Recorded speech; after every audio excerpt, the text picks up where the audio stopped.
Welcome to the Entrepreneur's MBA, bringing you lessons from real-life entrepreneurs they don't teach in business school. Here's your host, business coach and marketing strategist, Adam Kipnes.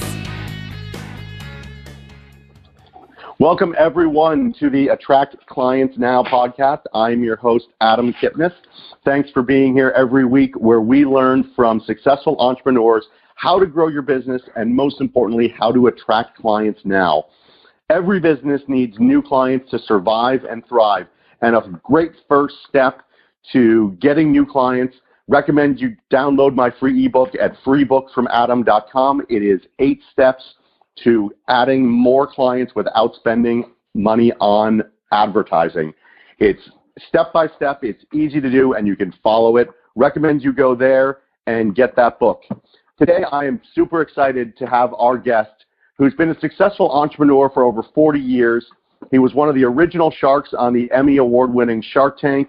He's also the inventor of the Infomercial, as seen on TV pioneer, co-founder of the Electronic Retailers Association, and co-founding board member of the Entrepreneurs Organization. He's launched over 20 businesses that grown to over $100 million in sales each. He's launched over 500 different products, generating more than $5 billion in sales worldwide. So there is no one better to learn from than my guest, Kevin Harrington.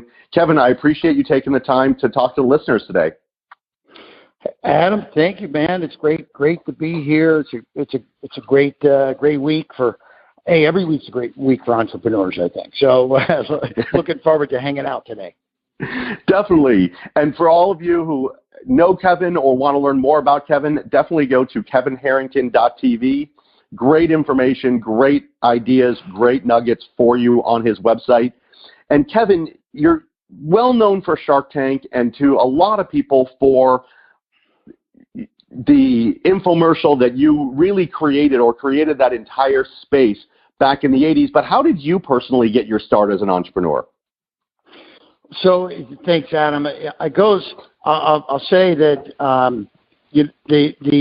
I believe in listening to. I'll use the word mentors, okay, and I go all the way back.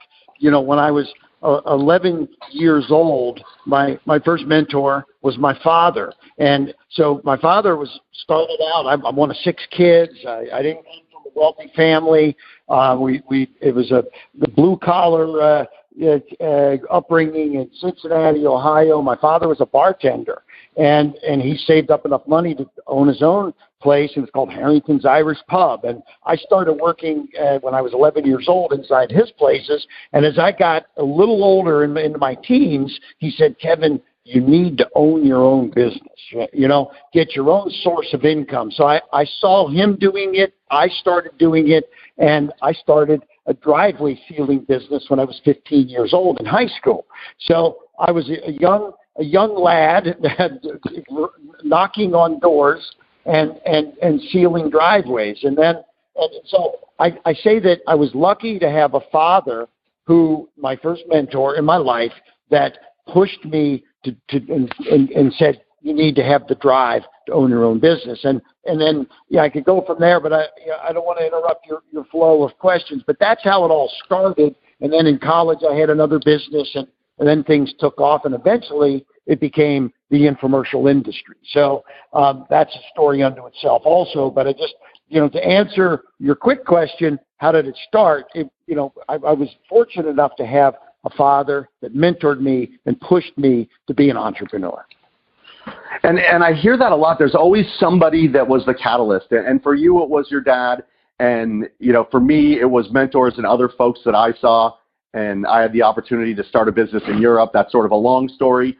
But we all have that one person that pushes us.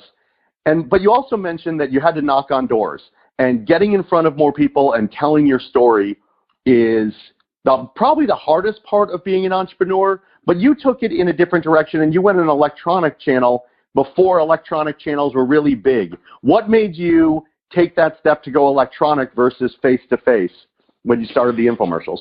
So I think, part of my shift into entrepreneurship, I became aware as an entrepreneur, I think one of the things that, my father also, he would work an 80-hour week, and on Sundays when he was off, he had a stack of newspapers next to him, the Wall Street Journal, the New York Times, trade journals from the restaurant world. And I'd like, Dad, what are you doing? He's like, I'm exploring opportunities. He said, there's always opportunities. So he had this curiosity, I call it curiosity overload, that I also picked up from him. And so I used to go to trade shows, and one day I'm watching TV, and I had this 30-channel package of cable channels, and I'm watching MTV Music and HBO Movies and CNN News, and then I get to Discovery Channel. There was nothing there, and it was blank, and I waited and waited, and it was 6 hours later before something came on. I called the cable company and said, there's a problem with my Discovery Channel. And here I am, this curious guy. What's going on, right? And they're like, oh, Discovery's only an 18-hour-a-day network. 6 hours a day is nothing. And so that's when the light bulb went off. If they're not going to put anything on for those 6 hours, maybe I can put something on for those 6 hours. And I did. And that's when I started putting products on television. So that was the beginning of that whole flow of putting products on television. That's so interesting. And that you mentioned that you have that curiosity and there are opportunities everywhere. And when you're talking about attracting clients and different marketing techniques and different things that people can do, it's constantly changing from the television to now the internet. There's always new ways to find clients. So what do you do specifically today and to find clients, and how has that evolved over your career? So I've written a couple of books, and my first book was called Act Now, How I Turn Ideas into $1 Million Products. And so that book was written with the express goal of finding clients. And so I said, if I write a book, I'm going to raise my profile as an author, as a teacher, as a thought leader. And you won't believe what happened. I set out to raise my profile, and I started doing radio talk shows, giving away the book, chapters of the book. So here I am. I'm on 5 radio shows, then 25, then 50, then 100. Then I'm getting invited to do TV interviews. Then I'm getting invited to speak at trade shows. And so this was all in this effort to build my profile, to get more clients, to become a positioned thought leader kind of person out in the marketplace. And so guess who was watching all of this at that time? Mark Burnett. And Mark Burnett was producing Shark Tank, and he said, Kevin, everywhere I turn, when I met Mark, he called me and said, this is the amazing thing about my life. There are people in Hollywood that every single day are begging and trying to get into TV shows. They're auditioning like crazy. Me, I'd never auditioned in my entire life. I got called by Mark Burnett to come in and speak to him, and he said, I want you to be the original shark. I was the first one that he picked because I was the perfect type of shark, because I went to the hardware show, the houseware show, the fitness show, all these trade shows, looking at products and deciding whether or not I would invest in them or not. I was a shark and had been a shark for 30 years when I met Mark Burnett. So he's like, Kevin, you're the guy, let's do it. And so it was me deciding to raise my profile by writing a book, by doing talk shows and the rest, that then put me into a profile to be on TV, which further drove my brand to then become the go-to guy for products and more. So you talk about building a brand. That's going on national television once a week, ABC Network. So that was a pretty cool experience. And I did 175 segments. So the bottom line is this, is I just say, anybody out there listening, you want to raise your profile, you've got to have, you can't just sit and wait for your phone to ring. It's, you've got to build your brand, raise your profile, and a lot of it now becomes in the form of social media, digital technologies, Facebook, Instagram. I mean, I never did any tweets. I never did any Facebooks or anything, but I probably have about 800,000 people following me now, and it's been a concerted effort to go build that because I'll say this, the more people you have following you, any entrepreneur that's out there right now, the more people that you have following you, the more money and the more assets you have as a business owner, as an entrepreneur type of thing. So it's today, you can really quantify your success based on having a following and having a goal and a direction and the creation of content. So I hope that answered that, but it's been a lot of fun over the last number of years building my brand and having a plan of attack to do it. And that's great. And it's because when you started building that following and going on TV, you weren't a household name that you are today. And not everybody knew, maybe they knew the infomercials, maybe they knew Ginsu and they knew Billy Mays, but they didn't know Kevin Harrington.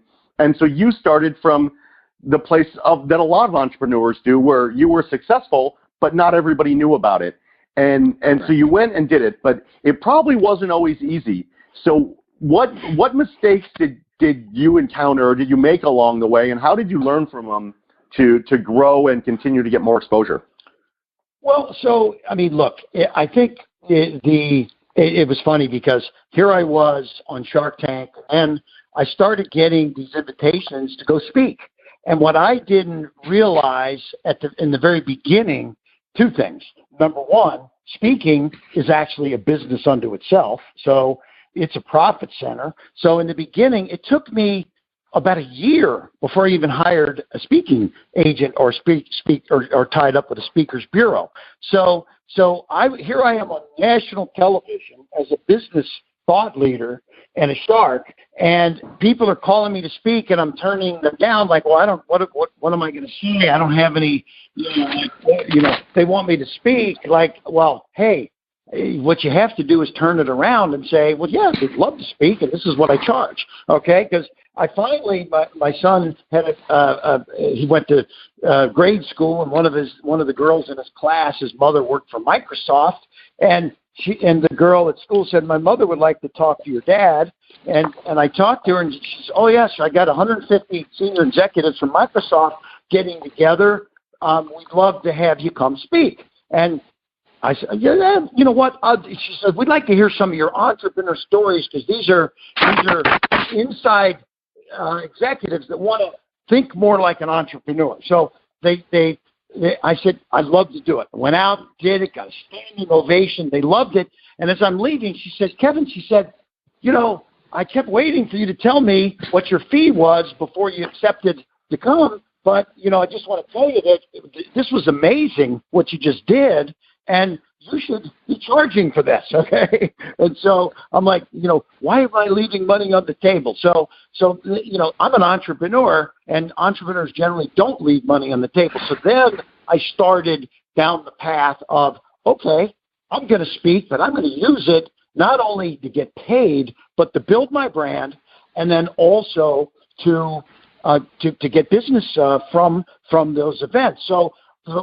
now, when I speak at the Houseware Show in Chicago, I ask that, hey, I'll speak, you'll pay me, but you're also going to put my brand and my image out to the 100,000 attendees 4 times, okay? So I've developed this whole model, which has helped build my brand now across the U.S.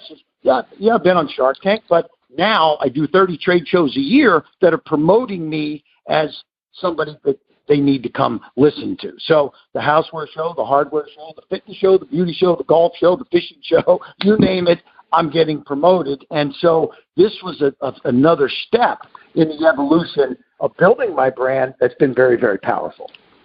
So you now have the ability not only to speak and to get paid for it, but then to get exposure on through other people's channels to other people's audiences, so they know you, which then on the back end allows you to sell more product, get more exposure, and get more speaking gigs, and the whole cycle starts over again. Absolutely. I spoke at 3M's annual conference, and there was 1,000 people there. I talked about the changing of the world in terms of social media, digital technologies, and they had 1,000+ people sitting there. Many of them old timers that some of them just barely have websites, let alone any kind of real digital technology. And they came to me afterwards and said, some of the stuff you talked about was so powerful. Could you bring your team of people up to consult our company, 3M? I did. I'm a consultant to them. We're launching major digital programs through different divisions of 3M right now. And so this is what I do as an entrepreneur. I use the speaking as a platform to get more clients, get, deals. And at the end of the day, this is part of what I love. I go to Microsoft, I go to Pfizer, and I have back-end relationships with a lot of these companies after it's all said and done. And even at some of just the product kind of events, people are pitching these products also. So, for any entrepreneur out there listening to us right now, it's, you can't just sit and expect your phone to ring. Obviously, most entrepreneurs are smart enough to know that, but you've got to put a plan together. You got to get out there. You got to network. You got to go to events. You got to create content. You got to put books out.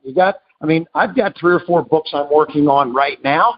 Do I have the time to write them? No. Will I figure out a way to get it done? Yes. And, will these each position me in some fashion that'll be good for the brand and build more business opportunities? For sure. So, and by the way, there's co-branding opportunities that I do with people and writing a book with them. So, there may be somebody out there listening right now that says, hey, maybe Kevin would write a book with me and we can put it out. And I've done this on a number of occasions. So, what could be so bad to have yourself branded with somebody that has, a following out in the marketplace that can leverage your brand with theirs. So I do this kind of stuff too. So everyone listening, hopefully you caught that and you take action on it. Whether it's Kevin co-branding something with you or writing a book together, obviously attaching yourself to someone with 800,000 followers with huge media exposure, someone who speaks and works all over the country is an amazing opportunity. And you mentioned that the co-branding and people giving you pitches on a regular basis. I've been to events where you've spoken, and as soon as you come off the stage, you've got 20 people who want to give their pitch, and you can't even get to the back of the room. And you were on Shark Tank, and you heard pitch after pitch after pitch. So for those who have a product or they have a service and they want a partner or they want money, which a lot of times people need, what are some of the steps or what some of the things that go into a pitch that would get your attention? So there's a couple key things. I'm going to give you the short formula. I've got a very extensive kind of 10-step formula, but that unto itself would probably take 30 minutes to go through. But for those that, because we're not going to have another 30 minutes to do that, but I'm going to give you the 2-minute version that anybody can pay attention to this and learn how to think about pitching. And it's a 3-step process, and there's different phases inside each step. But first of all, you got to tease the person that you're pitching. You tease them by getting their attention with some kind of a problem. Okay, so that's the tease. Get their attention with a problem. Then you please them by solving the problem with benefits and solutions to the problem, and then maybe using some magical transformations. And then you seize them by giving them an irresistible offer. So you tease them, you please them, and you seize them. Tease, please, seize. That's the 3-step process. Inside of it are multiple steps, but get their attention with a problem, solve the problem, give them an irresistible offer. It's actually pretty simple when you think of it that way. And so I don't care if you've got 1 minute inside an elevator, you look over and there's somebody hot to trot that you want to pitch. Get their attention because they got other things going on. Give them some kind of a problem that you're going to solve, then solve that problem, and then give them an irresistible offer. And that is the formula for Shark Tank, because at the end, one of the things where people fall down, their offer stinks, and they don't give an irresistible offer, and it's not a great offer. And so it's important that I want $1 million for 5% of my company is not an irresistible offer, right? So give me something that makes it worth my while right now to do this deal. That is great advice, and it's so true. Not only if you're talking to Kevin Harrington or one of the sharks, it's also true when you're talking to just the guy in the street and you're wanting to sell a product, whether it's a $5 product or $1 million investment in your business. T's, please, and C's works in both scenarios extremely well. And Kevin's been so kind of his time, but also has an offer for all of you. If you go to kevinpitch.com, you can get his perfect pitch cheat sheet, which I'm sure covers what we just did and more. And it's a great way for you to interact with Kevin, to be part of his community, and to get that perfect pitch and your perfect pitch down. Kevin, I really appreciate the time today, the information you've given. The last thing for me is, and you've already talked about it and you've teased it, but the advice that someone can do right now. What's the first step that everyone should take after downloading your perfect pitch cheat sheet in their business to begin on a path to getting more clients and having more success? So I think I always like to tell people that they may be, I don't know where, every person's in a different place entrepreneurially, and I'm talking to entrepreneurs right now. I always say, go out and add somebody to your dream team. Go get somebody, and I'll be honest, Adam, I get approached on a regular basis, literally daily, to join companies and the board of advisors, the board of directors. They ask me for help, advice, this, that, whatever. Don't be afraid to reach out to the biggest and the best people that you can for advice, for help, and make a pitch and give them an irresistible offer on why they should be part of your dream team. I had a woman that was in the cosmetic business, and she had left this job for 20 years, and she'd been inside a big company, and she had this idea for her own product, and she was asking me for help, and what should she do? And I said, go get a retired executive from the world of cosmetics and get them to join your dream team. There's tons of them out there. I know a dozen. And she's like, oh my God, why didn't I think of that, right? So she's trying to do everything herself, but just go add to your dream team people that are smart, that have connections, that can bring things to the table. That's one step. And then I'm just going to say it. We've talked about it a bunch.